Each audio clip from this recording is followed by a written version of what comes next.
What's up, man? You good? I'm good. How are you doing? Young brother, everything's good? Everything's Selling great. out arenas and everything? Yeah. Starting to act different, huh? No, you not ain't really. been calling me and hanging out the way we used to hang out. Well, I mean, you try to get in contact with me, through all my, partners and whatnot. Mm-hmm. But you never really got my number, so. Correct. My Okay. number? Yeah. I'm gonna tell you my number. Yeah. What if everything you thought you knew about Hollywood was a lie? What if behind the flashing lights and red carpet smiles, something dark was hiding in plain sight? Well, it just happened. Justin Bieber broke his silence. And Joe Rogan isn't just angry, he's furious. The moment Justin hit post on Instagram, everything changed. And Diddy, he's shaking because now the truth is out.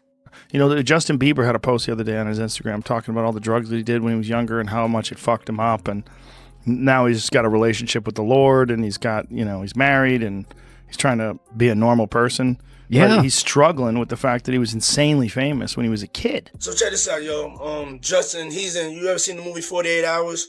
Right now, he's having 48 hours with Diddy, him and his boy. They're having the times of their lives, where we hanging out and what we doing.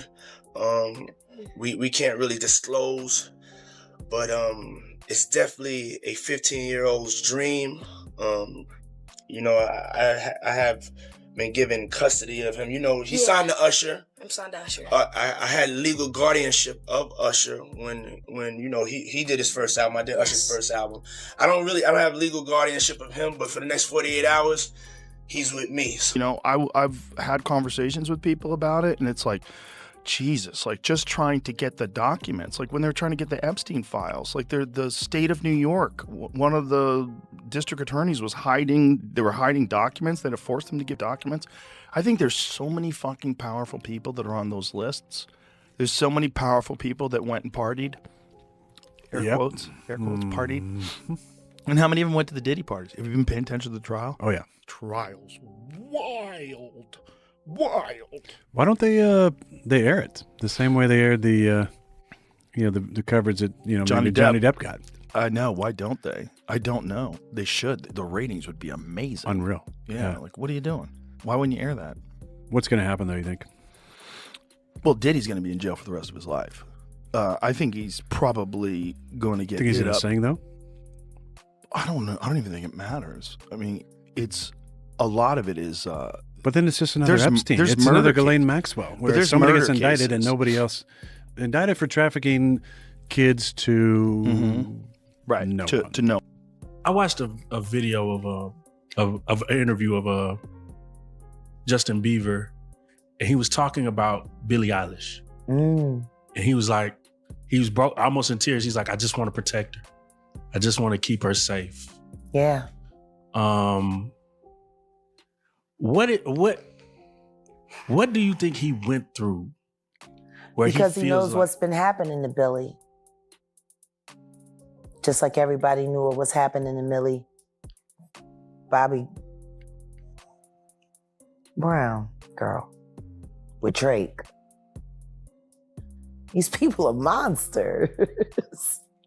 It all started with a simple post, no video, no dramatic music, no long message, just a photo. A young Justin Bieber, barely 15, standing next to Sean Diddy Combs on a red carpet. The caption said, I didn't understand what was happening to me. I was told it was part of the lifestyle, that I was lucky, but I was just a kid. That's it. But that small post shook Hollywood like an earthquake. Within minutes, the internet exploded.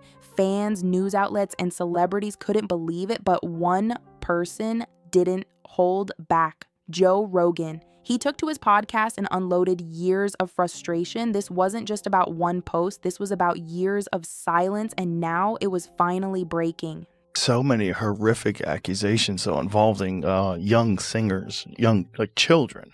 Yeah, it's disgusting. It's insane. He makes R. Kelly look like a decent guy. Months ago, I was really struggling mentally and emotionally, and just there was so many things that were adding up, and I wasn't able to enjoy any of the things that I owned. That stuff's not going to matter to you. None of the actual things did anything because I was so hurt and I was so confused and I was so sick and there was all these things, and I was like, I can't, there's like, you just can't, like you said, you can't enjoy the actual physical tangible like things that money offers, right? Like it really had to come from within. So that's like, they wouldn't let him. Actually, someone made reference to the fact that Diddy trying to get at Bieber the way he was trying to get at Bieber was looking a little predatory. And then Usher came in and discovered it and managed him and got custody of him and promised to look after him. And then he sent him to the diddler. Does that sound like a good guy? It's horrible. It's horrible. Does that sound like a good guy? Now that we know what Diddy's really like, what kind of fucking asshole do you gotta be to take another boy, another talented boy, and put him in your place so it ain't gotta be you no more? Because that's what pedophiles do. They get victims, and then once they get to a certain age and they get too old for them to enjoy them, they send them out to go get other young kids. You know, Diddy bought his son a Bentley. Maybe, you know, he could buy you one also while you're He out. got me a Lamborghini. Well, that's nice. I haven't gotten it yet, though. Yeah, I know. When is that coming, that Lamborghini? We talked about this last He time. had the Lamborghini for a day or two, and he had access to the house, and he knows better than to be talking about the things that he does with Big Brother Puff on national television. Joe didn't invite guests. He didn't joke around. He sat at the mic, looked straight into the camera, and said it plain and simple: "This is the biggest betrayal I've ever seen in this industry." Joe reminded his listeners of Diddy's long history of controlling young artists and putting himself in places where no adult should be. He replayed an old clip where Diddy joked about taking custody of Justin for 48 hours. Back then, people laughed. It seemed weird but harmless. Now, it doesn't feel like a joke. Joe paused the clip and pointed out the look on young Justin's face. He wasn't having fun, Joe said. That kid was nervous. That kid looked trapped. Joe didn't stop there. He called out the people who let it happen. Where were the managers? Where were the parents? Where were the record labels? Joe asked. He said Justin was just a teenager trying to follow his dreams. But instead of being protected, he was passed around by powerful people who only cared about money. Joe also pointed out that Justin wasn't the only one. He listed other young artists who followed the same pattern: big fame, close to Diddy, then something went wrong. Emotional breakdowns, legal trouble, or sudden disappearances from the spotlight. That's not a coincidence, Joe said. That's a pattern. Joe then turned his fire on Hollywood. All these celebrities that hang out with Diddy, where are they now, he asked? Why aren't they standing up for Justin? Since Bieber's post, not a single big-name star has come out to support him. The silence has been loud. Too loud. Joe blasted the industry for being fake. They act like they care when it's cool to care, he said. But when someone inside the circle gets exposed, they hide. He said people in power saw what was happening for years, but said nothing. Not my problem, they told themselves. Joe also brought up something deeper. He compared what's happening with Diddy now to other famous cases where justice was slow. He said powerful people always have ways to cover things up. Files go missing, cases get delayed, but this time Justin's post made it personal. It wasn't just rumors or whispers, it was a real person telling his truth. Joe warned that more people might come forward. He said Justin's courage could open the door for others who were afraid to speak.